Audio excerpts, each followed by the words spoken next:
கர்த்தருடைய பரிசுத்த நாமத்துக்கு மகிமை உண்டாகட்டும். ஆண்டவரும் உலக மீட்பருமாகிய இயேசு கிறிஸ்துவின் நாமத்தில் உங்களை வாழ்த்துகிறேன். அல்லேலூயா. நாம் தேவனுடைய வார்த்தைக்கு நேராக கடந்து செல்வோம். யூதாவின் புஸ்தகம் 21வது வசனம். யூதா 21.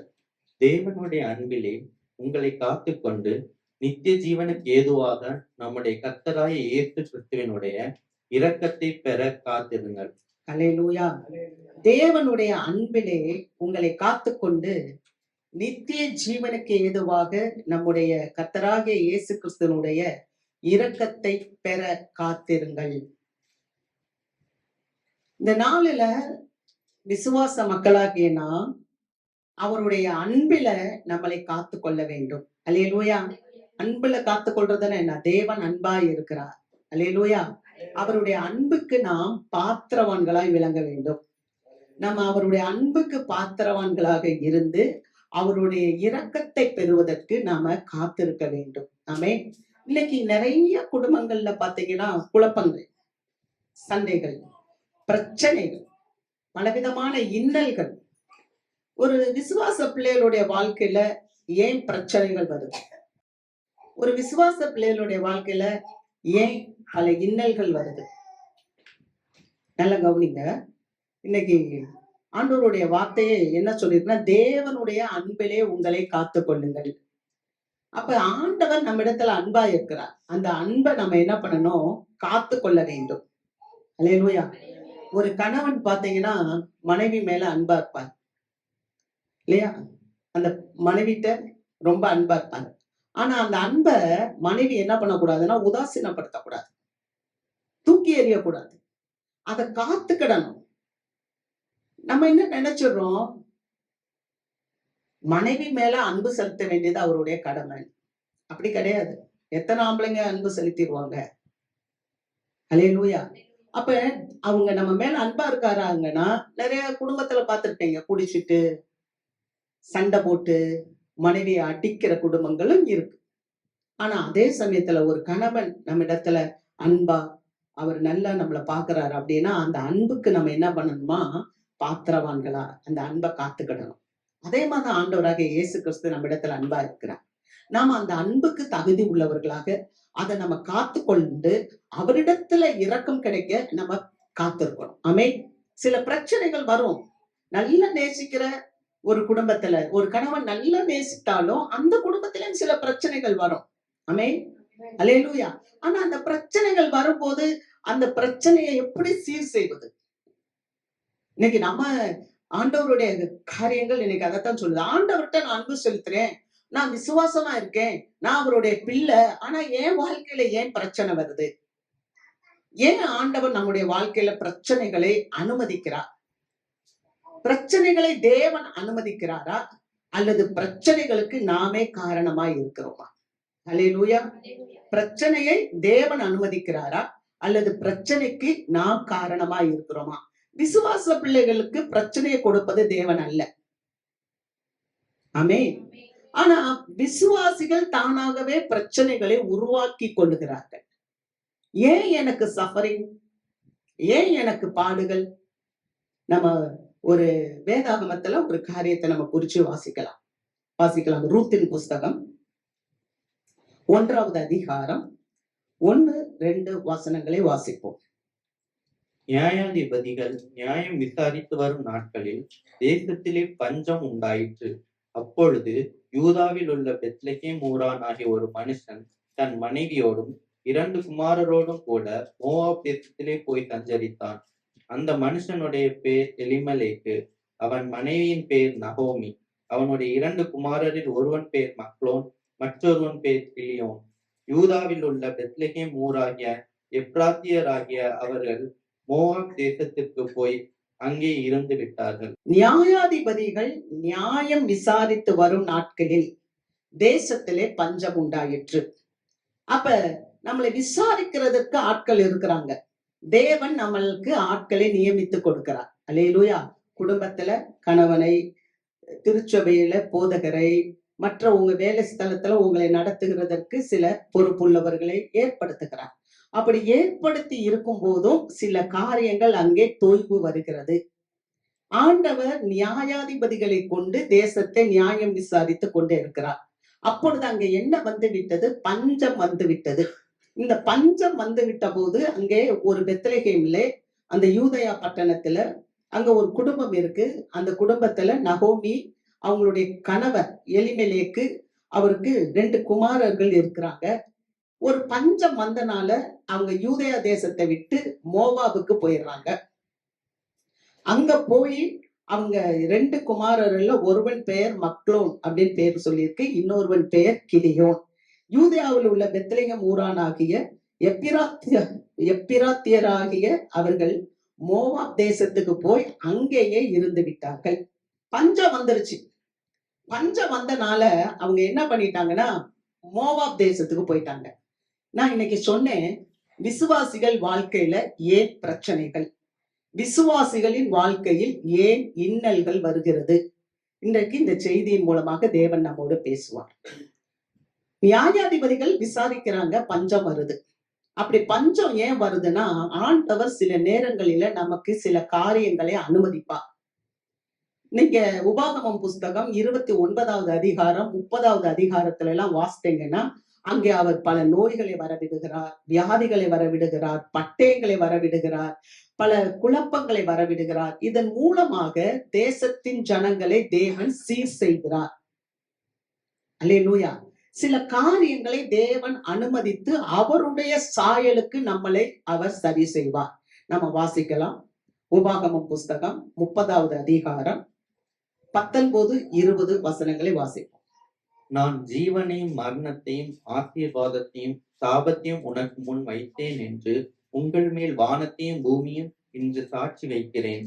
ஆகையால் நீயும் உன் சந்ததியும் பிழைக்கும்படிக்கு நீ ஜீவனை தெரிந்து கொண்டு கர்த்தர் உன் பிதாக்களாகிய ஆபிரகாமுக்கும் ஈசாக்குக்கும் யாக்கோபுக்கும் கொடுப்பேன் என்று அவர்களுக்கு ஆணையிட்டு கொடுத்த தேசத்திலே குடியிருக்கும்படிக்கு உன் தேவனாகிய கர்த்தரில் அன்பு கூர்ந்து அவர் சத்தத்திற்கு செவி கொடுத்து அவரை பற்றி கொள்வாயாக. அவரே உனக்கு ஜீவனும் தீர்க்காயுசுமானவர் என்றான். தேசத்துல பல பஞ்சங்கள் வருது, பட்டயங்கள் வருது, பல வியாதிகள் வருது. அப்படி வியாதிகள், பஞ்சங்கள், பட்டயங்கள் வரும்போது நீ ஆண்டவர் சொல்றாரு, உனக்கு முன்பாக நான் என்ன வச்சிருக்கிறேன்? ஜீவனையும் மரணத்தையும் ஆசீர்வாதத்தையும் சாபத்தையும் வைத்திருக்கிறேன். நீ ஜீவனை தெரிந்து கொள். அல்லேலூயா. ரெண்டுமே ஆண்டவர் வைக்கிறார். இரண்டையும் ஆண்டவர் வைக்கிறார். வைத்து விட்டு ஒரு ஆலோசனை சொல்லுகிறார், நீ ஜீவனை தெரிந்து கொள் என்று சொல்லுகிறார். அடுத்து கடைசி வசனத்துல வாசிக்கும் போது, அவர் சத்தத்துக்கு செவி கொடுப்பாயாக, அவரை பற்றி கொள்வாயாக, அவரே உனக்கு ஜீவனும் தீர்க்காயுசுமாய் இருப்பாராக. அல்லேலூயா. அப்ப தேவ பிள்ளைகளுக்கு தேவன் தீர்க்காயுசாய், தேவன் ஜீவனாய் இருக்கிறார். விசுவாச மக்களுக்கு, விசுவாசிகளுக்கு பிரச்சனை வராம இருக்கணும்னு சொன்னா தேவன் நமக்கு ஜீவனாய் இருக்கிறார். விசுவாசிகளுக்கு பிரச்சனை வராம இருக்கணும்னு சொன்னா தேவன் நமக்கு தீர்க்காயுசாய் இருக்கிறார். அல்லேலூயா. ஒருவேளை நமக்கு இந்த பிரச்சனைகள், இந்த பாடுகளுக்கு மத்தியில தேவன் நமக்கு ஜீவனாய் இருக்கும்போது உங்களுக்கு ஒரு குழப்பம் வரலாம். அந்த குழப்பம் வர்றது சகஜம். எல்லா மக்களுக்கும் அப்படி ஒரு குழப்பம் வரும். அதுக்குதான் ஏசாயா தீர்க்கதரிசி சொல்லுகிறார், நீங்க வசனத்தை தயவு செய்து வாசிங்க. வசனத்தை வாசிக்கும் போது வசனத்துல உங்களுக்கு விடுதலை கிடைக்கும். நீங்க 51வது ஏசாயா 50வது அதிகாரம் 10வது வசனம். உங்களில் எவன் கர்த்தருக்கு பயந்து அவருடைய தாசனின் சொல்லை கேட்டு தனக்கு வெளிச்சம் இல்லாததினால் இருட்டிலே நடக்கிறானோ அவன் கர்த்தருடைய நாமத்தை நம்பி தன் தேவனை சார்ந்து கொள்ள கடவன். கர்த்தருக்கு பயந்து, உங்களில் எவன் கர்த்தருக்கு பயந்து அவருடைய தாசனின் சொல்லை கேட்டு, உங்களுக்கு நடத்துகிற உங்களுடைய குடும்பத்துல இருக்கிற கணவராக இருக்கலாம், உங்களுடைய மேல் அதிகாரியாக இருக்கலாம், உங்கள் சபையில உங்களை நடத்த ஆண்டவர் ஏற்படுத்தி இருக்கிற ஊழியக்காரர்களாக இருக்கலாம், அவர்களுடைய சொல்லை நீங்கள் கேட்டு, உங்களுக்கு வெளிச்சம் இல்லாத போது, இருட்டிலே நீங்கள் நடக்கும் போது கர்த்தருடைய நாமத்தை நம்பி கர்த்தரை சார்ந்து கொள்ள கடவீர்கள். அல்லேலூயா. அப்போ உங்களுக்கு ஆலோசனை சொல்லுகிற உங்கள் பெரியோர்களுடைய வார்த்தையை நீங்க கேட்கும் போது அங்கே உங்களுக்கு என்ன கிடைக்கும்? வெளிச்சம் கிடைக்கும். இங்க இந்த குடும்பத்தை பாக்குறோம், ஒரு பஞ்சம் வந்துருச்சு. ஆனா இந்த பஞ்சத்தினால அவங்க எங்க இருந்திருக்கணும்? யூதயா பட்டணத்துல இருந்திருக்கணும். யூதயா என்றால் துதி என்று அர்த்தம். யூதா என்றால் துதி என்று அர்த்தம். பெத்லகேம் அப்படின்னு சொன்னா அப்பத்தின் வீடு என்று அர்த்தம். அல்லேலூயா. அப்பத்தின் வீடு. நகோமி என்றால் இன்பமானவள் என்று பெயர். எலிமெலேக்கு அப்படின்னா தேவன் என் ராஜா என்று பெயர். எவ்வளவு ஆசீர்வாதமான இந்த குடும்பம். ஒரு பஞ்சம் வந்துவிட்டது என்று சொன்னதுக்காக இவர்கள் யூதயாவை விட்டு மோவாபுக்கு போயிட்டாங்க. நல்ல கவனிங்க. பஞ்சம் வந்துருச்சு அப்படின்றனால அவங்க என்ன பண்ணிட்டாங்க? தேவனுடைய சித்தத்தில் இருந்து விலகி போய்விட்டார்கள். இன்றைக்கு அநேக குடும்பங்கள்ல பிரச்சனைகளுக்கு காரணம் என்ன அப்படின்னு சொன்னா, ஒரு பிரச்சனை வருவது இயல்பு. ஆனால் அந்த பிரச்சனையை நின்று நாம் சந்திக்க வேண்டும். தேவ சித்தத்துக்கு நம்ம ஒப்பு கொடுக்க வேண்டும். ஆனா தேவ சித்தத்தை விட்டு விலகி நாம நமக்கென்று ஒரு சுயமான நீதியை தேடி சுயமாய் நம்ம ஒரு இடத்துக்கு போவோம் சொன்னா, தேவனுடைய சாபங்கள், தேவனுடைய கோபங்கள் நம்ம மேல் வரும். ஏன் பிரச்சனை வருகிறது? பிரச்சனை வருதுன்னா தேவனுடைய சித்தத்துல நம்மளை காத்து கொள்ள வேண்டும். தேவனுடைய சித்தத்துல காத்து கொள்ளும் போது அங்க பிரச்சனை வராது. அல்லேலூயா. நான் ஏற்கனவே சொன்னேன், யூதா என்றால் துதி என்று அர்த்தம், பெத்லகேம் என்றால் அப்பத்தின் வீடு. ஆனா இதெல்லாம் விட்டு இந்த குடும்பம் எங்க போயிடுச்சுன்னு சொன்னா மோவாபு தேசத்துக்கு போயிடுச்சு. ஆனா ஒரு தேவ பிள்ளைய தேவனுடைய சித்தத்துக்கு அவர் தன்னை உருவாக்கி வைத்திருக்கிறார். அல்லேலூயா. தேவனுடைய சித்தத்தின்படி நடத்ததான் தேவனுடைய பிள்ளைகளை, விசுவாசிகளை உருவாக்குகிறார். பாருங்க, ஆண்டவராகிய இயேசு கிறிஸ்து இந்த உலகத்துல வந்தார். 30 ஆண்டுகள் அவர் வாழ்ந்து 3.5 ஆண்டுகள் அவர் தேவனுக்கு ஊழியம் செய்தார். அப்படி செய்யும் போது ஒரு முறை சீஷர்கள் போய் சாப்பாடு வாங்கிட்டு வராங்க. இயேசு கிறிஸ்து பசியா இருக்கிறாரு, அவருக்கு நம்ம ஆகாரம் கொண்டு வந்து கொடுக்கணும்னு சொல்லி சீஷர்கள் உணவு கொண்டு வந்து கொடுக்கும் போது இயேசுவானவர் சொல்லுகிறாரு, நீங்க யோவானுக்கு எழுதின நற்செய்தி நூல் 4வது அதிகாரம் 34வது வசனத்தை வாசித்தீங்கன்னா, என் பிதாவினுடைய சித்தத்தை செய்து முடிப்பதே எனக்கு ஏற்ற போஜனமாய் இருக்கிறது. அல்லேலூயா. அந்த வசனத்தை வாசிக்கலாம். யோவான் 4:34. இயேசு அவர்களை நோக்கி, நான் என்னை அனுப்பினவருடைய சித்தத்தின்படி செய்து அவருடைய கிரியையை முடிப்பதே என்னுடைய போஜனமாய் இருக்கிறது. பாத்தீங்களா? சாப்பாடு கொண்டு வந்து கொடுக்கறாங்க. ஆனா ஆண்டவர் அந்த மத்தியான வேளையில ஒரு சமாரியா ஸ்திரீனோட போய் பேசிக்கொண்டு இருக்கும்போது அவர் சொல்றாரு, என் பிதாவினுடைய சித்தத்தை நான் செய்வதுதான் என்னுடைய போஜனமாய் இருக்குது. அப்போ ஒரு விசுவாச மக்களுக்கு ஏன் இன்னல் வருதுன்னா, தேவனுடைய சித்தத்தை நம்ம செய்யாம போகும்போது விசுவாசிகளுடைய வாழ்க்கையில பல இன்னல்கள், பல பிரச்சனைகள் வருகிறது. இந்த அம்மா என்ன பண்ணிட்டாங்க? இந்த மோவாபிய ஸ்திரீ அந்த தேவ ஜனங்களை விட்டு, தேவனுடைய வீட்டை விட்டு இந்த நகோமி மோவாபுக்கு போயிட்டாங்க. பெத்லகேம்ல இருந்து இந்த நகோமி தேவ ஜனங்களை விட்டு, தேவனுடைய ஸ்தலத்தை விட்டு, தேவனுடைய வீட்டை விட்டு, அவங்க அப்பத்தின் வீடு என்று சொல்லப்படுகிற அந்த வீட்டை விட்டு இவங்க எங்க போயிட்டாங்கன்னு சொன்னா, இவங்க மோவாபுக்கு போயிட்டாங்க. சரி, அப்படி மோவாபுக்கு போனாங்கல்ல, அந்த தேசம் பார்க்கறதுக்கு ரொம்ப நல்லதா இருந்துச்சு. அந்த தேசம் பார்க்கறதுக்கு ரொம்ப செழிப்பா இருந்துச்சு. ஆனா இவங்க மகிழ்ச்சியா இருந்தாங்க. அந்த மகிழ்ச்சி எவ்வளவு நாள் இருந்தது? அந்த மகிழ்ச்சி அவர்களுக்கு நீண்ட நாள் கை கொடுத்துச்சா? நம்ம வாசிக்கிறோம் ரூத்தின் புஸ்தகம் 1வது அதிகாரம் 3 முதல் 5 வசனங்களை நாம் வாசிப்போம். நகோமியின் புருஷனாகிய எலிமெலேக்கு இறந்து போனான். அவளும் அவளுடைய 2 குமாரரும் மாத்திரம் இருந்தார்கள். இவர்கள் மோவாபியரில் பெண் கொண்டார்கள். அவர்களில் ஒருத்தி பேர் ஓர்பாள், மற்றவள் பேர் ரூத். அங்கே ஏறக்குறைய 10 வருஷம் வாசம் பண்ணினார்கள். பின்பு மக்லோன், கிலியோன் என்னும் அவர்கள் இருவரும் இறந்து போனார்கள். அந்த ஸ்திரீ தன் குமாரர் இருவரையும் தன் புருஷனையும் இழந்து தனித்தவள் ஆனாள். நகோமியின் புருஷனான எலிமெலேக்கு இறந்து போனான். அந்நிய தேசத்துக்கு போனாங்க. அவங்களுடைய மகிழ்ச்சி நீண்ட நாள் இல்ல. ஒரு நாள் நகோமியினுடைய கணவர் இறந்து போனார். அதற்கப்புறம் அவருக்கு 2 குமாரர்கள் இருந்தார்கள். அந்த 2 குமாரர்களுக்கும் அந்நிய தேசத்துல மோவாப் தேசத்திலேயே அவங்க திருமணம் பண்ணினாங்க. ஒருத்தி பேர் ஓர்பால், இன்னொருத்தி பெயர் ரூத். இப்படி அவர்கள் திருமணம் செய்த பிறகு அந்த 2 குமாரர்களும் மக்லோன், கிலியோன், அவங்க 2 பேரும் இறந்து போனார்கள். இறந்து போன பிறகு அங்க நம்ம வாசிக்கிறோம், நகோமி தனித்தவளானாள் என்று பார்க்கிறோம். அந்த ஸ்திரீ தன் 2 குமாரரையும் தன் புருஷனையும் இழந்து தனித்தவளானாள். அப்ப பிரச்சனை எங்க இருக்கு அப்படின்னா, தேவன் அவங்க பிள்ளைகளை ஒரு இடத்துல வைக்கிறார். அந்த இடத்துல வச்சு அந்த பிள்ளைகளை பாதுகாக்கும் போது, அந்த பிள்ளைகளை பராமரிக்கும் போது, சின்ன சின்ன தேவைகள் வரும் என்றால், அந்த தேவைகளுக்காக நம்ம ஓடிவிடக்கூடாது. நம்ம நீதிமொழிகள் புஸ்தகம் 27:8 சொல்லப்பட்டிருக்கு, தன் கூட்டை விட்டு அலைகிற குருவி எப்படி இருக்கிறதோ அப்படியே தன் ஸ்தானத்தை விட்டு அலைகிற மனுஷனும் இருப்பான். ஒரு கூட்டை விட்டு ஒரு குருவி போயிடுச்சுன்னா அது எப்படி அலையுது? அதுக்கு ஏதாவது அடைக்கலம் இருக்கா? அது மாதிரி ஒரு மனிதன் தன்னுடைய ஸ்தானத்தை விட்டு போயிடக்கூடாது. நான் தேவனுடைய பிள்ளை, தேவனுடைய சித்தத்துல இருக்கிறேன், தேவனுடைய திட்டத்துல இருக்கிறேன், தேவனுடைய அழைப்புல இருக்கிறேன், தேவனுடைய பாதுகாப்புல இருக்கிறேன், தேவனுடைய பராமரிப்புல இருக்கிறேன். இதை விட்டு நான் போக மாட்டேன் என்ற ஒரு உறுதிப்பாட்டுல இருக்க வேண்டும். ஆனால் இங்கே இந்த நகோமி தேசத்திலே வந்த ஒரு பஞ்சத்தின் நிமித்தமாக அவள் மோவாபுக்கு போனாள் என்று பார்க்கிறோம். காரணம் என்ன? முதலாவது நம்ம என்ன பார்க்கிறோம்? தேவ பிள்ளைகளுக்கு ஆகாரம் ஒரு சோதனை. அல்லேலூயா.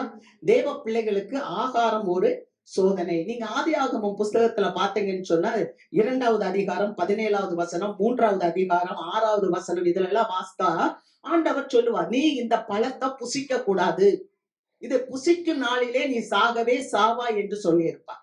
ஆனால் ஏவாள் அந்த பழத்தை புசிக்கிறான். புசிக்கிறதுனால அவளுக்கு உரிய ஆசீர்வாதத்தை அவள் இழந்து விட்டாள். மத்தேயு 4வது அதிகாரத்துல கூட நம்ம வாசிக்கும் போது அங்கேயும் ஆண்டவருக்கு ஒரு சோதனை வருது. பசியோட இருக்கும்போது நீ தேவனுடைய குமாரன்னா இந்த கல்லுகள் எல்லாம் அப்பமாகும்படி செய் என்று சோதனைக்காரன் சோதிக்கிறான். ஆனால் ஆண்டவராகிய இயேசு கிறிஸ்து அதிலே ஜெயம் எடுக்கிறதை பார்க்கிறோம். அல்லேலூயா. இன்றைக்கு ஆகாரம் இல்லாம தான் தேவனுடைய பிள்ளைகள் என்ன பண்றாங்க? பஞ்சத்தின் காரணமாக அவங்க யூதயாவை விட்டு, பஞ்சத்தின் காரணமாக பெத்லகேமை விட்டு ஓடி போறாங்க. நீங்க நல்லா புரிஞ்சுக்கிடணும்.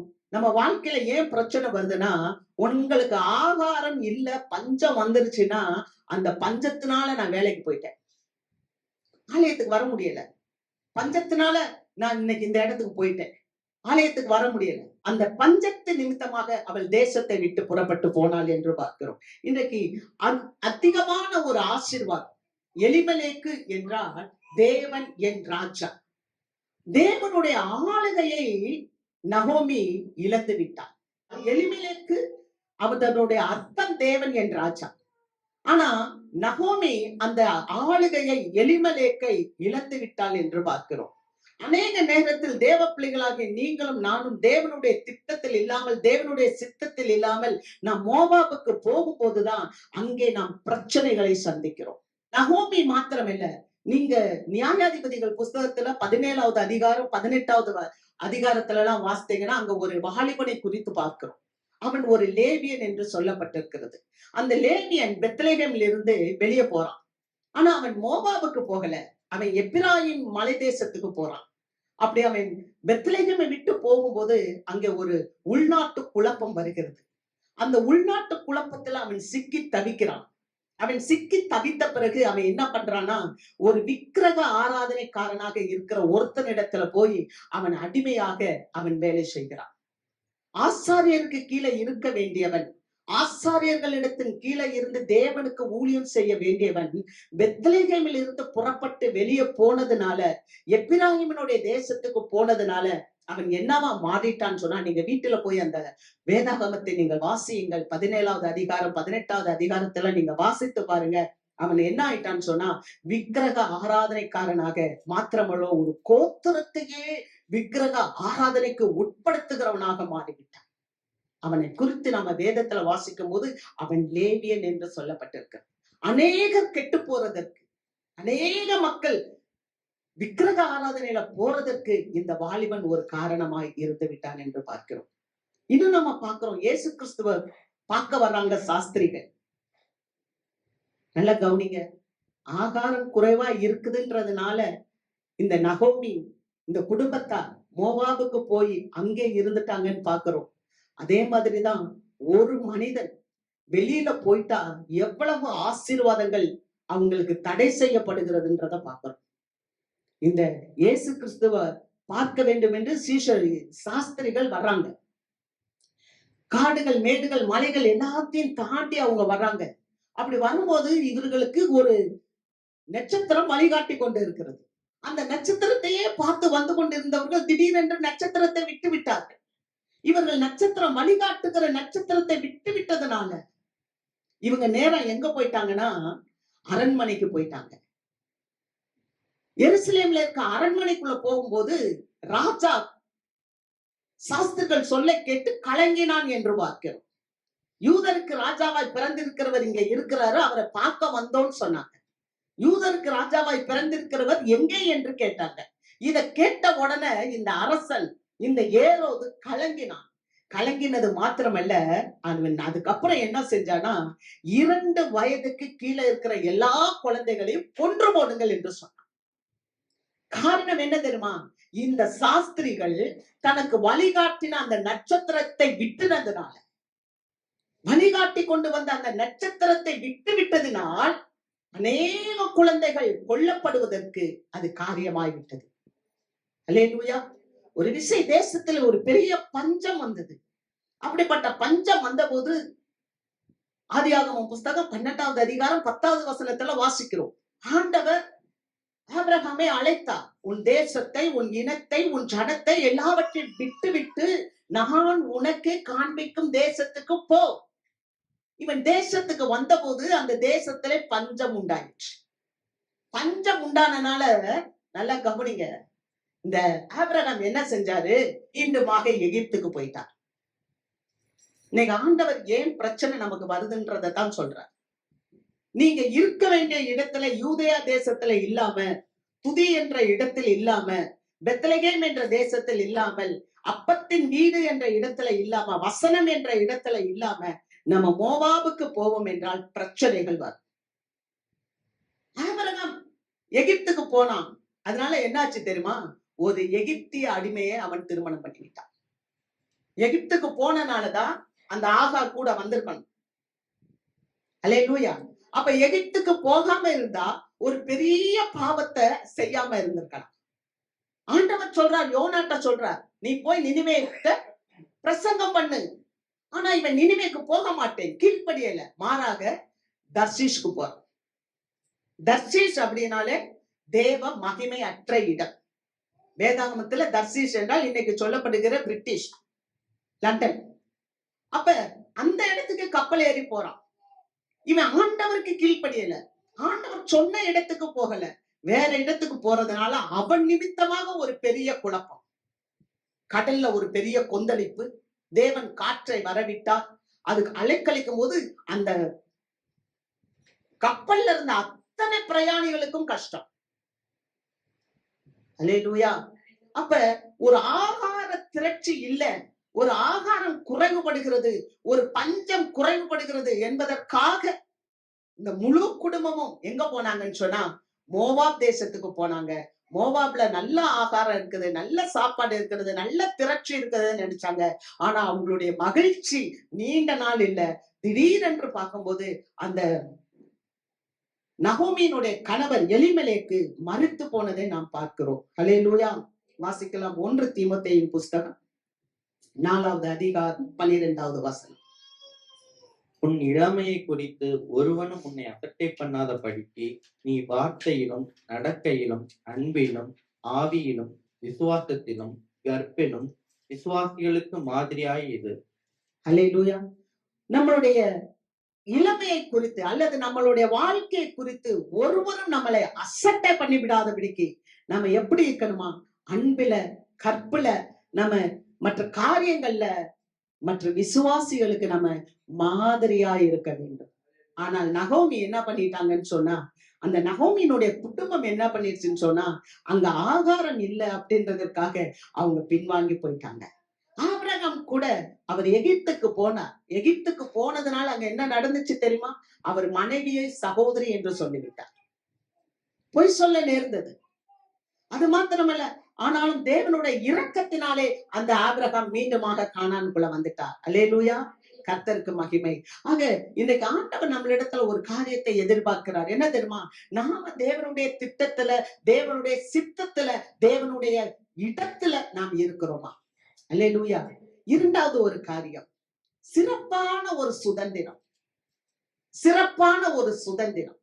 இந்த நகோமிக்கு யூதேயாவிலே ஒரு சிறப்பான சுதந்திரத்தை எலிமெலேக்கு வைத்திருந்தார். ஒரு நல்ல சொத்தை வைத்திருந்தார். வாசிக்கலாம் 4வது அதிகாரம் ரூத் 4:3. அப்பொழுது அவன் அந்த சுதந்திரவாளியை நோக்கி, எலிமெலேக்கு என்னும் நம்முடைய சகோதரனுக்கு இருந்த வயல் நிலத்தின் பங்கை மோவாப் தேசத்திலிருந்து திரும்பி வந்த நகோமி விற்கப் போகிறார். ஒரு நல்ல சுதந்திரம் அந்த எலிமெலேக்கு வைத்திருந்தார். அல்லேலூயா. நமக்கும் கூட ஆண்டவர் ஒரு சிறப்பான சுதந்திரத்தை வைத்திருக்கிறார். ஆமென். நமக்கு ஒரு சிறப்பான சுதந்திரம் எங்க இருக்குன்னா பரமசியோன்ல இருக்கு. ஆமென். நித்தியத்துல ஆண்டவர் உங்களுக்காக எனக்காக ஒரு நல்ல வாசஸ்தலத்தை தேவன் கட்டி கொண்டே இருக்கிறார். அல்லேலூயா. ஆகவே தான் சங்கீதக்காரர் சொல்லுகிறார், சங்கீதம் 16வது அதிகாரத்துல, நேர்த்தியான இடங்களில் எனக்கு பங்கு கிடைத்தது, சிறப்பான சுதந்திரம் எனக்கு உண்டு என்று சொல்லுகிறார். உங்களுக்கும் எனக்கும் ஆண்டவராகிய இயேசு கிறிஸ்து ஒரு சிறப்பான சுதந்திரத்தை வைத்திருக்கிறார். அல்லேலூயா. அந்த சுதந்திரத்தை நாம் இழந்து போக கூடாது. அந்த சுதந்திரத்தை நாம் காத்து கொள்ள வேண்டும். அல்லேலூயா. கடந்த நாட்களில கூட பார்த்தோம், நாபோத் என்கிறதான ஒரு மனிதனுடைய திராட்சை தோட்டத்தை அந்த ஆகாப் மன்னன் பெற்றுக்கொண்டு கீரை கொள்ளையாக்க வேண்டும் என்று சொல்லும் போது, அவன் அந்த திராட்சை தோட்டத்தை காத்துக் கொள்வதற்காக தன் ஜீவனையும் பணயம் வைத்தான் என்று பார்க்கிறோம். அல்லேலூயா. தேவ பிள்ளைகளுக்கு என்று கொடுக்கப்பட்ட அந்த அபிஷேகம், தேவ பிள்ளைகளுக்கு என்று கொடுக்கப்பட்ட அந்த ஆசீர்வாதம், நாம் தேவனிடத்துல கொடுத்த அந்த அர்ப்பணிப்பு, தேவனிடத்தில் பெற்றுக்கொண்ட அந்த ஆசீர்வாதங்கள் எல்லாவற்றையும் நம்ம என்ன பண்ணணும்னா காத்து கொள்ள வேண்டும். அல்லேலூயா. எப்படி நாபோத் காத்து கொண்டாரோ திராட்சை தோட்டம், இது என் பிதாக்களுடைய திராட்சை தோட்டம், என் பிதாக்கள் எனக்கு கொடுத்த இந்த திராட்சை தோட்டத்தை நான் விட்டு விட மாட்டேன்.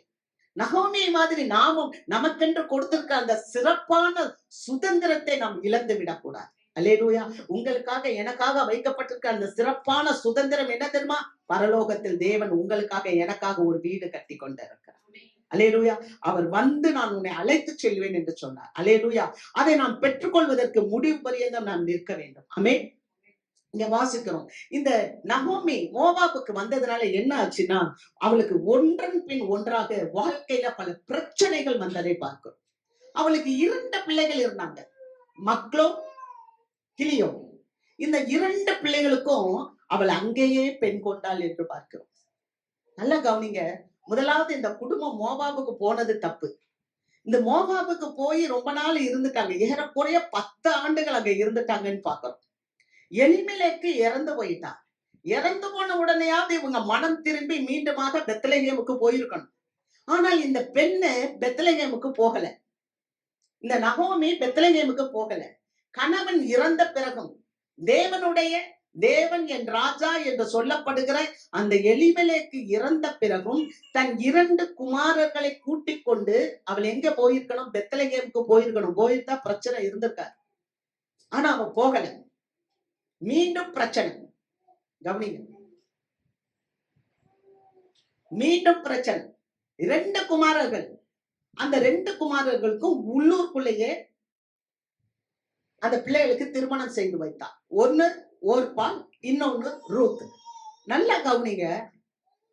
கானான் தேசத்துக்கு ஆபிரகாம் வந்தார். ஆனா ஆபிரகாம் கானான் தேசத்துல வந்தாலும் கானானிய மக்கள்கிட்ட பிள்ளைக்கு பெண் கொள்ளல. அல்லேலூயா. வாசிக்கலாம், ஆதியாகமம் புஸ்தகம் 24வது அதிகாரம் 4வது வசனம். ஆதியாகமம் 24:4. நீ என் தேசத்துக்கும் என் இனத்தாரிடத்துக்கும் போய் என் குமாரனாகி ஈசாக்குக்கு பெண் கொள்வேன் என்று வானத்துக்கு தேவனும் பூமிக்கு தேவனுமாகிய கர்த்தர் பேரில் எனக்கு ஆணையிட்டு கொடுக்கும்படிக்கு நீ உன் கையை என் தொடையின் கீழ் வை என்றான். நீ என் இனத்தாரிடத்துல, என் ஜனத்தாரிடத்துல போய் என் மகனுக்கு பெண் கொள். தன் வீட்டின் வேலைக்காரியானாகிய எலியேசரை அனுப்புகிறான்.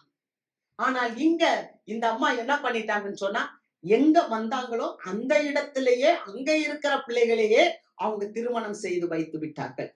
சில நேரங்கள்ல நம்ம வாழ்க்கையில வருகிற பிரச்சனைகளை தேவனுடைய கிருபையினாலும் தேவனுடைய வார்த்தையினாலும் நாம் அதற்கு சொல்யூஷன் தேட வேண்டும். அல்லேலூயா. வாழ்க்கையில பல பிரச்சனைகள் வரும்போது அந்த பிரச்சனைகளுக்கு எங்க தீர்வு காண வேண்டும் என்றால் வேதாகமத்தின் அடிப்படையில், வேத வார்த்தையின் அடிப்படையில் விசுவாசி தீர்வு காண வேண்டும். ஆனால் அதை விட்டு விட்டு பிரச்சனையை ஒழிப்பதற்காக ஒரு இடத்தை விட்டு இன்னொரு இடத்துக்கு போவதினால், ஒரு தேசத்தை விட்டு மறு தேசத்துக்கு போவதனால், ஒரு இடத்தை விட்டு இன்னொரு இடத்துல நம்ம போயிட்டா பிரச்சனை தீந்துரும்னா அது தீராது. அது ஒரு பெரிய ஆபத்தை நோக்கி போகிறோம். விசுவாசிகள் வாழ்க்கையில நமக்கு இருக்கிற ஒரே சொல்யூஷன், நமக்கு இருக்கிற ஒரே பாதுகாப்பு இதுதான்.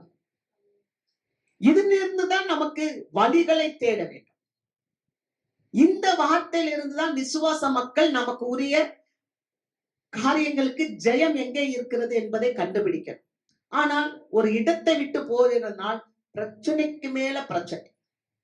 தேவனுடைய கிருபையினால, தேவனுடைய வார்த்தையினால இந்த நகோமி தன்னுடைய வாழ்க்கைக்கு அவள் தீர்வை தேடாமல் பஞ்சம் வந்துவிட்டது என்பதற்காக அவர் மோவாபுக்கு போனால். மோவாபுக்கு போகும்போது தன்னுடைய கணவனை இழந்தால். கணவனை இழந்தது மாத்திரமல்ல, 2 பையன்களுக்கும் அந்த மோவாப் தேசத்திலே, மோவாப் தேசம் என்று சொன்னால் அது சபிக்கப்பட்ட இடம். அந்த சபிக்கப்பட்ட மக்களிடத்திலேயே பெண்களை கொண்டால்.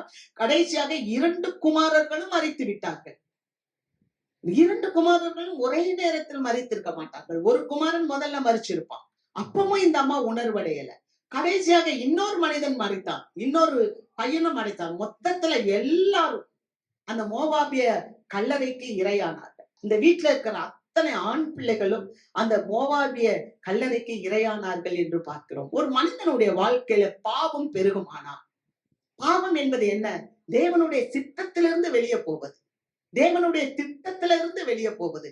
அப்படி போகும்போது அநேக இழப்புகள் நம்முடைய வாழ்க்கையில வருகிறது. நம்ம விசுவாசத்தினால் வராத யாவும் பாவம் என்று சொல்லப்பட்டிருக்கு. வாசிக்கலாம் யூதா புஸ்தகம் 20வது வசனம். நீங்களோ பிரியமானவர்களே, உங்கள் மகா பரிசுத்தமான விசுவாசத்தின் மேல் உங்களை உறுதிப்படுத்திக் கொண்டு பரிசுத்த ஆவிக்குள் ஜெபம் பண்ணி. நீங்களோ பிரியமானவர்களே, உங்கள் மகா பரிசுத்தமான விசுவாசத்தின் மேல் உங்களை உறுதிப்படுத்திக் கொண்டு. விசுவாச மக்கள் விசுவாசத்துல உறுதிப்படுத்திக் கொள்ள வேண்டும். அந்த விசுவாசம் என்ன விசுவாசம்? மகா பரிசுத்தமான விசுவாசம். அல்லேலூயா. என்ன விசுவாசம்? மகா பரிசுத்தமான விசுவாசம். நீங்க மகா பரிசுத்தமான விசுவாசத்துல உங்களை உறுதிப்படுத்திக் கொள்ளுங்க. ஒரு விசுவாச பிள்ளை, ஒரு தேவனால் அழைக்கப்பட்ட பிள்ளை, தேவனால் முன்குறிக்கப்பட்ட பிள்ளை, தேவனால் வேறு பிரிக்கப்பட்ட பிள்ளை, தேவனால் தெரிந்து கொள்ளப்பட்ட பிள்ளை தேவன் மேல விசுவாசம் வைக்க வேண்டும். அந்த விசுவாசம் எப்படிப்பட்ட விசுவாசம்? மகா பரிசுத்தமான விசுவாசம். ஆண்டவராகிய இயேசு கிறிஸ்து கூட கானானிய ஸ்திரியை பார்த்து சொல்லும் போது, உன் விசுவாசம் பெரியது என்று சொன்னார். அல்லேலூயா. ஏன்னா அவளிடத்தில் ஒரு பெரிய விசுவாசம் இருந்தது. என்னுடைய குழந்தை சாக கிடக்கிறார் அப்படின்னு சொல்லி நீ வந்து அவளுக்கு சுகம் கொடு என்று சொல்லும் போது அவள் காது கேட்காத மாதிரியே போனார். தொடர்ந்து அவள் பின்தொடர்ந்து போனாள். காரணம் என்ன தெரியுமா? அதுதான் பரிசுத்தமான விசுவாசம். அல்லேலூயா. மகா பரிசுத்தமான விசுவாசம். தொடர்ந்து பின்னோக்கி போனார். ஆனால் ஆண்டவர் சொன்னார், இயேசு சொன்னார், பிள்ளையின் அப்பத்தை எடுத்து நாய்களுக்கு போடலாமா? ஒரு வார்த்தை நம்ம ஊழியக்காரங்க இப்படி சொன்னா நமக்கு எவ்வளவு கோபம் வரும். யோசித்து பாருங்க. உங்களை நடத்துற ஒருத்தவங்க பிள்ளையின் அப்பத்தை எடுத்து நாய்க்கு போடலாமான்னு கேட்டா உடனே நம்ம சொல்லுவோம், என்ன நான் நாயா, என்ன நீ இப்படி பேசிட்டேன்னு ஊழியக்காரர்களே எதிர்த்து அடிக்க கூட போயிருவாங்க. அதனால அந்த பெண்மணி பரிசுத்தமான விசுவாசம். அதனாலதான் ஊழியக்காரர்கள் இரட்டிப்பான கனத்துக்கு பாத்திரவான்கள் என்று பவுல் சொல்லுகிறார். அப்படியே அவர் போய்கொண்டே இருக்கிறார். இவர் பின்னால தொடர்ந்து போகிறார். என் மகளுக்கு பேய் பிடித்திருக்கிறது, வா, என் மகள் அலைக்கழிக்கப்பட்டு கொண்டிருக்கிறார்.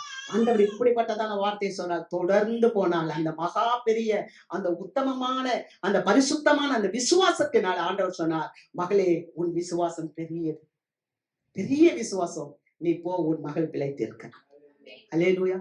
ஏன்னா அவள் தெரிந்து கொண்டார். நமக்கு விசுவாசிகளுக்கு விசுவாசத்துல உறுதி இருக்க வேண்டும். அதுவும் அது எப்படிப்பட்ட ஃபெய்த்?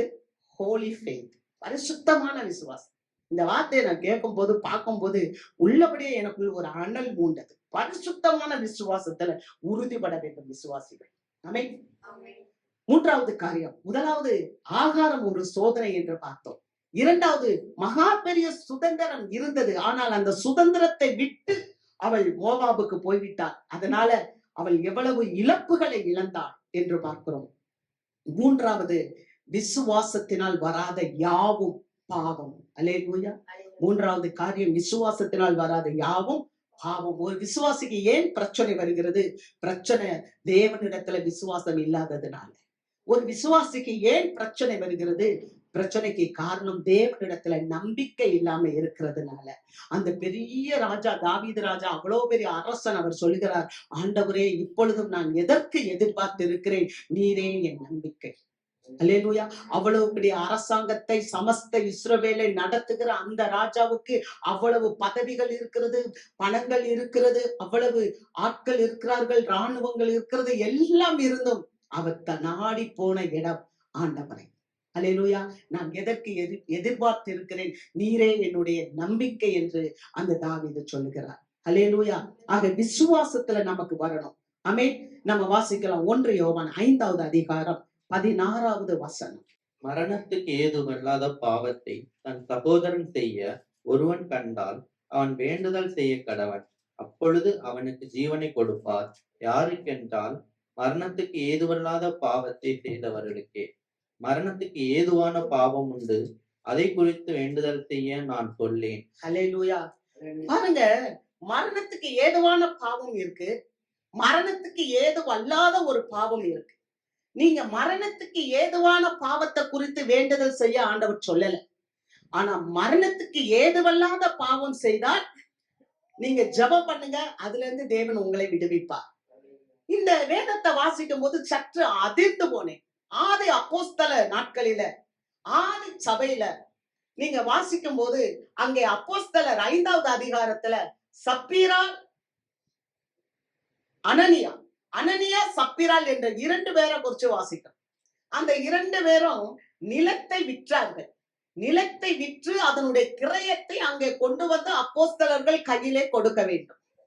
அப்படி கொடுக்கும் போது அனனியா என்ன பண்ணினா, ஒரு பகுதியை ஒளித்து வைத்து விட்டு அந்த பேதுருவினிடத்தில் வந்து அந்த பணத்தை கொடுக்கிறார். பேதுரு கேட்கிறா, நீங்கள் நிலத்தை இவ்வளவுக்கு தான் விற்றீர்களா? நல்ல கவனிங்க. ஆம், நாங்கள் இவ்வளவுக்கு தான் விற்றோம் என்று சொன்னாங்க. பரிசுத்த ஆவியினிடத்தில் நீ பொய் சொல்லுகிறது என்ன? இதோ உன்னை அடக்கம் செய்ய வாலிபர்கள் வந்திருக்கிறார்கள் என்று சொல்லும் போது உடனே அவன் கீழே விழுந்து செத்தான். ஆளுக வந்து அவனை கொண்டு போய் புதைச்சிட்டாங்க. கொஞ்ச நேரம் கழிச்சு மனைவி வரா. மனைவிட்ட கேட்கிறாரு, நீங்கள் எவ்வளவு கிரயத்துக்கு விற்றீர்கள்? அப்ப கணவனும் மனைவியும் உடன்பட்டு 2 பேரும் ஒன்னா சொல்றாங்க, நாங்க இவ்வளவுக்கு தான் வித்தோம் என்று சொல். உன் புருஷனை அடக்கம் செய்த மக்கள் இதோ வந்திருக்கிறார்கள், உன்னையும் வெளியே கொண்டு போவார்கள். அவளையும் வெளியே கொண்டு போய் அடக்கம் பண்ணிட்டாங்க. ஒரு தேவ மனிதர் இப்படியாய் சொல்லுகிறார், ஆண்டவர் ஆதி அப்போஸ்தல நாட்களில செய்த கிரியையை இன்றைக்கு செய்வார் என்றால் நம்முடைய ஆலய ஆராதனை அடக்க ஆராதனையாய் தான் இருக்கும் என்று. ஏன்னா தேவனிடத்தில் உண்மை சின்ன விஷயம் தானே, நான் ஆண்டவருக்கு கொடுக்கிறதுல தானே, நான் சின்ன காரியம் தானே, அதுதான் மரணத்துக்கு ஏதுவான பாவம் என்று வேதம் சொல்லுகிறார். அல்லேலூயா. சின்ன விஷயம் தானே, இது ஆண்டவர் பார்க்கவா போறார்? ஆனா ஆண்டவர் வேதத்தில் சொல்லுகிறார். வாசிக்கலாம், உபாகமம் புஸ்தகம் 8வது அதிகாரம் 17வது வசனம். என் சாமர்த்தியமும் என் கை பெலனும் இந்த ஐஸ்வர்யத்தை எனக்கு சம்பாதித்தது என்று நீ உன் இருதயத்தில் சொல்லிக் கொள்ளாமலும் இருக்க எச்சரிக்கையாய் இருந்து. அல்லேலூயா. அப்ப மாசம் பூரா சம்பாதிக்கிறோமே, அது நம்முடைய கை பலன் அல்ல, நம்முடைய சாமர்த்தியம் அல்ல, தேவன் கொடுக்கிற பலன். அந்த தேவன் கொடுக்கிற பலத்துல நாம் உண்மையா இல்லாவிட்டால் அதுவே மரணத்துக்கு ஏதுவான பாவம் என்று சொல்லப்பட்டிருக்கு. வேதம் பொய் சொல்லாது. இங்கே யோவான் 1 யோவான் 5வது அதிகாரம் 16வது வசனத்தில் அப்படி சொல்லுகிறார், மரணத்துக்கு ஏதுவான பாவம் உண்டு என்று. அனனியா சப்பீரால் என்ன மரணத்துக்கு ஏதுவான பாவத்தையா செய்து விட்டார்கள்.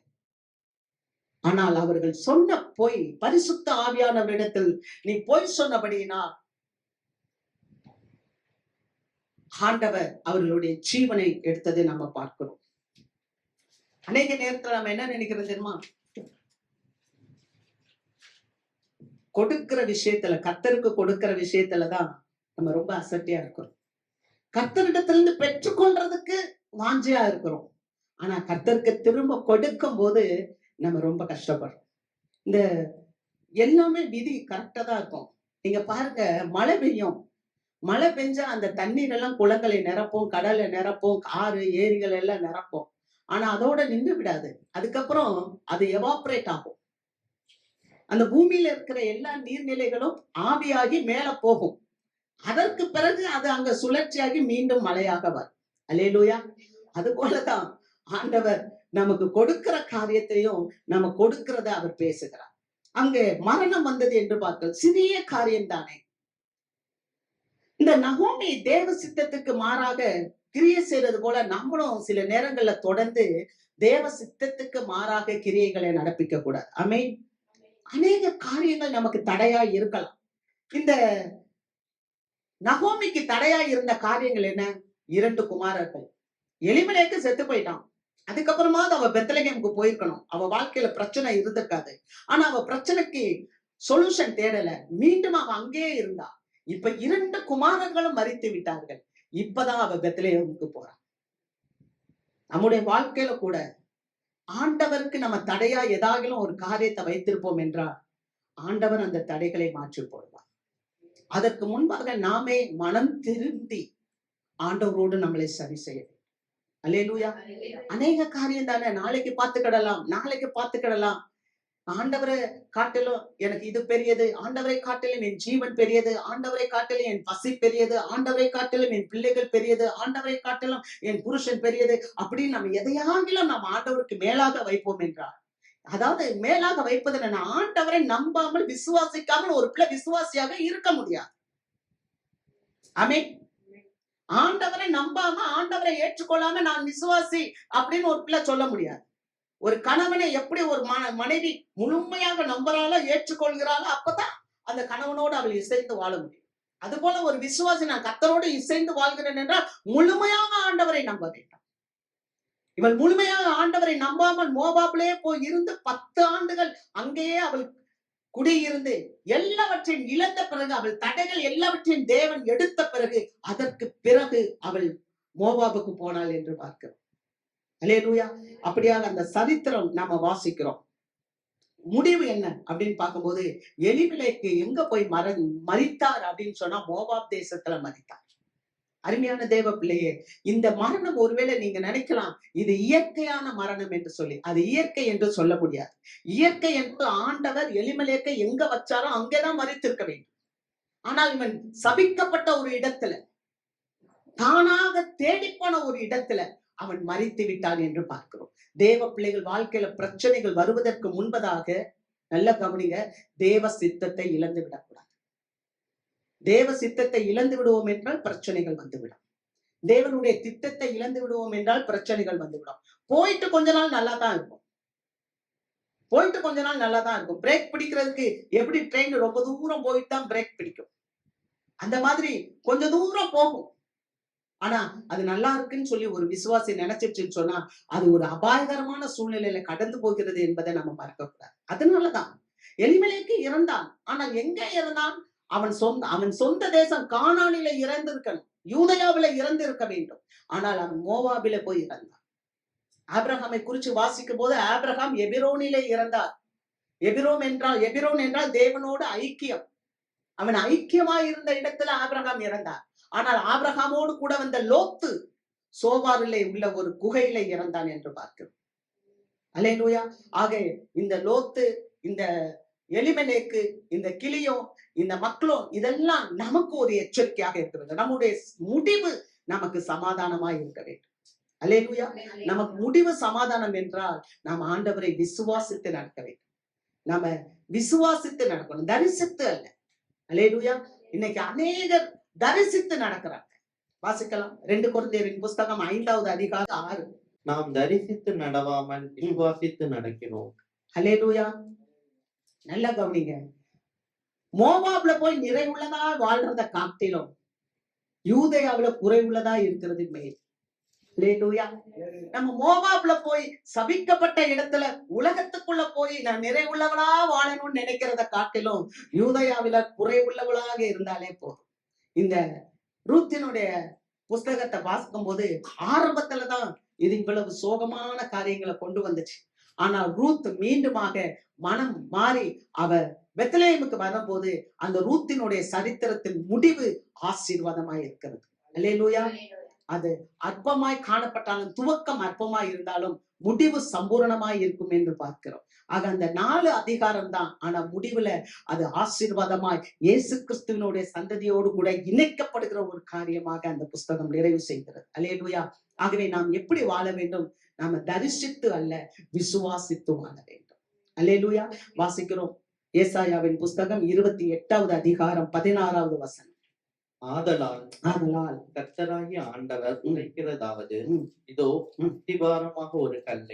அஸ்திபாரமாக ஒரு கல்லை நான் சீயோனிலே வைக்கிறேன். அது பரீட்சிக்கப்பட்டதும் விலையேற பெற்றதும் திட அஸ்திபாரமும் உள்ளதுமான மூளைக்கல்லாய் இருக்கும். விசுவாசிக்கிறவன் பதறான். அல்லேலூயா.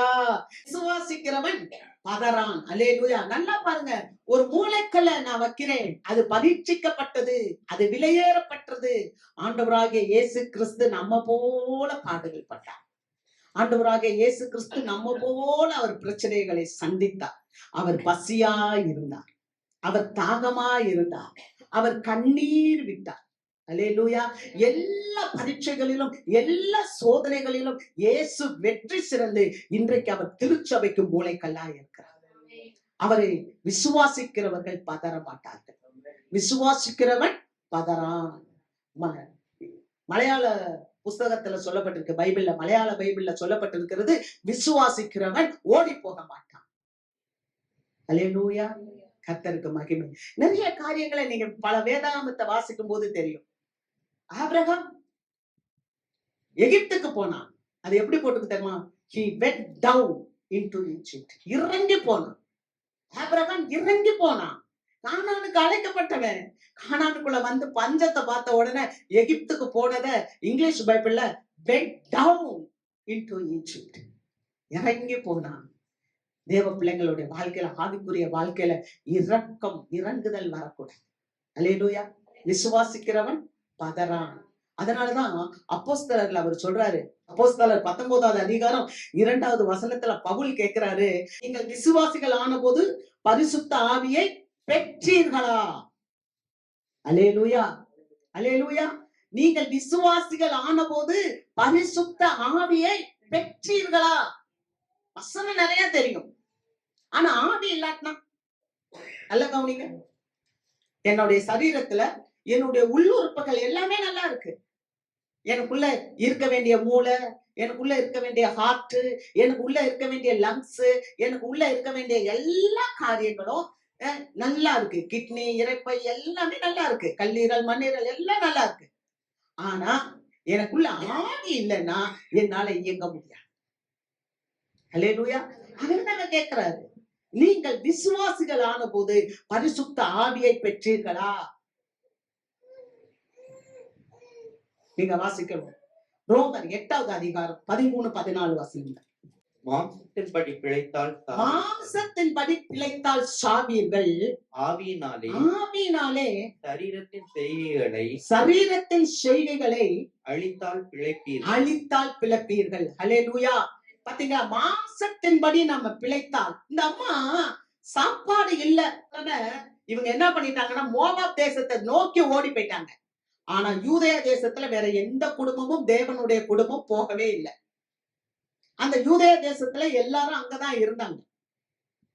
நீங்க 6வது வசனம் ரூத்தின் புஸ்தகம் 1:6 வாசிக்கும் போது கொஞ்ச காலத்திலே அந்த பெத்லெகேம்ல அப்பம் உண்டாயிடுச்சு. அல்லேலூயா. செழிப்பு வந்துருச்சு. செழிப்பு கேட்ட உடனே நகோமி இப்ப கிளம்பி போறாங்க. அப்பத்தின் குறைச்சல் தேவனுடைய வீட்டுல இருக்குன்னு சொல்லி ஒரு விசுவாசி தேசத்தை விட்டு, ஜனங்களை விட்டு, அந்த ஸ்தானத்தை விட்டு, தேவனுடைய சித்தத்தை விட்டு நம்ம போயிடக்கூடாது. அப்ப மாம்சத்தின்படி நீங்கள் பிழைத்தால் சாவீர்கள் என்று ரோமர் 8 அவர் சொல்றார், பவுல் சொல்றார். இவங்க பாருங்க, மாம்சத்தின்படி போனாங்க, தேவனுடைய சித்தத்தின்படி அல்ல, தங்களுடைய சுய சித்தத்தின்படி போனாங்க. அவங்க பிரச்சனைகள், அநேக பிரச்சனைகளை சந்தித்தாங்க. அவங்களுடைய மகன்மார்கள் 2 பேர், கிளியோனும் இல்ல, மக்லோனும் இல்ல, ஓர்பால் இல்ல. கடைசியா ரூத் மட்டும்தான் அந்த அம்மா கூட தொடர்ந்து வந்ததுனால அந்த ரூத்தின் புஸ்தகம் மணிமகுடமாக காணப்படுகிறது. அல்லேலூயா. நீங்க அடுத்த வசனம் வாசிக்கிறோம். 14:8-14. ரோமர் 8:14. மேலும் எவர்கள் தேவனுடைய ஆவியினாலே நடத்தப்படுகிறார்களோ அவர்கள் தேவனுடைய புத்திரராய் இருக்கிறார்கள். அல்லேலூயா. பாருங்க, ஆண்டவருடைய ஆவியினால நம்ம நடத்தப்படும் போது அவருடைய பிள்ளைகளாக இருக்கும். ஆமென். அல்லேலூயா. தேவனை விசுவாசிக்கணும். நான் ஆண்டவருடைய பிள்ளையா? நான் சொல்லுவேன், சபை யாருன்னா தேவனுடைய பிள்ளைங்க. ஆமென். எத்தனை பேர் ஆமென் சொல்றீங்க? சபை யாருன்னா தேவனுடைய பிள்ளைங்க. நீங்க தேவனுடைய பிள்ளைகள் தானா அப்படின்றதுக்கு ஒரு வசனத்தை உங்களுக்கு நான் ஆதாரமாக கொடுத்து இந்த நாளினுடைய செய்தியை நான் நிறைவு செய்கிறேன். வாசிக்கலாம். யோவானுக்கு எழுதின நற்செய்தி நூல் 1வது அதிகாரம் 13. அவர்கள் இரத்தத்தினாலாவது மாம்ச சித்தத்தினாலாவது புருஷனுடைய சித்தத்தினாலாவது பிறவாமல் தேவனாலே பிறந்தவர்கள். அல்லேலூயா. அவங்க எல்லாம் யாரா? அவருடைய நாமத்தின் மேல் விசுவாசம் வைத்து அவரை ஏற்றுக்கொண்டவர்கள் எத்தனை பேர்களோ அத்தனை பேர்களும் அவருடைய பிள்ளைகளாகும்படி அவர் அவருக்கு அதிகாரம் கொடுத்தார். ஆமென். அப்ப நாம எல்லாம் அவருடைய நாமத்தை ஏற்றுக்கொண்ட பிள்ளைகள், அவருடைய பிள்ளைகளாக நம்ம இருக்கிறோம். அவருடைய பிள்ளைகள் என்ற அதிகாரத்தை கர்த்தர் விசுவாசிகளுக்கு கொடுத்தபடினால இந்த விசுவாசம் எப்படி பெற்றதான்? இவர்கள் இரத்தத்தினால் அல்ல, மாம்ச சித்தத்தினால் அல்ல, புருஷ சித்தத்தினால் அல்ல, தேவனாலே பிறந்தவர்கள். நீங்கள் விசுவாசிகள் ஆன போது பரிசுத்த ஆவியை பெற்றீர்களா? நீங்கள் தேவனால் பிறந்தவர்கள். அல்லேலூயா. அப்ப நம்ம விசுவாசிகள் ஆகும்போது தேவனுடைய ஆவியை பெற்றும் போது அவர் நாம எப்படி நடத்தப்படுகிறோம்? தேவனுடைய ஆவியினாலே நடத்தப்படுகிறோம். ஆமென். அதனாலதான் பவுல் சொல்றார், வாழ்றது நான் அல்ல, இயேசு எனக்குள் வாழ்கிறார். அப்ப அந்த பரிசுத்த ஆவி நமக்குள்ள வரும்போது பரிசுத்த ஆவி நம்மளை இயக்கும். பரிசுத்த ஆவி இயக்கும் போது இந்த வசனத்துக்கு நம்ம கீழ்ப்படிவோம். அல்லேலூயா. ஆவி இருக்கும்போது நம்ம ஆவியினாலே நடத்தப்படுவோம். அந்த ஆவியை தான் எலியாட்ட இருந்து பெற்றுக்கொண்டார். உங்களுடைய ஆவியின் வரத்தை எனக்கு ரெட்டிப்பாய் தா என்று சொன்னார். அந்த ஆவியின் வரத்தை ரெட்டிப்பாய் பெற்றுக்கொண்ட போது விசுவாசத்தினாலே பெரிய யோர்தானை பிளந்து வெளியே வந்தார். அல்லேலூயா. அருமையான தேவ மக்களே, நம்முடைய வாழ்க்கையில நம்ம கிறிஸ்துவை விசுவாசிப்போம். சூழ்நிலைகளை பார்த்து நீங்க பயந்து போயிடக்கூடாது. பஞ்சத்தை பார்த்து பயந்து போயிடக்கூடாது. ஒரு வியாதியை பார்த்து பயந்து போயிடக்கூடாது. ஒரு பிரச்சனைகளை பார்த்து பயந்து போயிடக்கூடாது. எல்லாவற்றுக்கும் மேலாக யூதா என்றால் துதி என்ற அர்த்தம், பெத்லகேம் என்றால் அப்பத்தின் வீடு என்ற அர்த்தம். இந்த இடத்துல துதி இருக்கிறது, இந்த இடத்துல தேவனுடைய வார்த்தை இருக்கிறது. எல்லாவற்றுக்கும் மேலாக எப்பிராத்தா என்று சொல்லப்பட்டால் கனி கொடுத்தல் என்று அர்த்தம். ஆமென். நாம கனி கொடுப்போம். தேவனுடைய ஆளுகையை விட்டு விடாமல் இருப்போம். விசுவாசத்துல நம்ம ஜெயம் எடுத்து பிரச்சனைகள்ல இருந்து நம்ம விடுபட்டு சந்தோஷமாய் சமாதானமாய் மகிழ்ச்சியாய் வாழத்தான் விசுவாசிகளை தேவன் அவருடைய இரத்தத்தினாலே மீட்டெடுத்திருக்கிறார். ஆமென். அல்லேலூயா. அதனால அவர் கிரயம் சிந்தி இருக்கிறார். நீங்கள் உங்களுடையவர்கள் அல்லவே, நீங்கள் கிரயத்திற்கு கொல்லப்பட்டீர்கள், ஆகவே நீங்கள் என்னுடையவர்கள் என்று கர்த்தர் சொல்கிறார். உங்கள் பிரச்சனைகள் இல்லாம நீங்கள் நல்லா வாழ தேவன் உங்களுக்கு அனுக்கிரகம் செய்வாராக. ஆமென். நம்ம இப்போது பந்திக்கு நேரம் வரும்.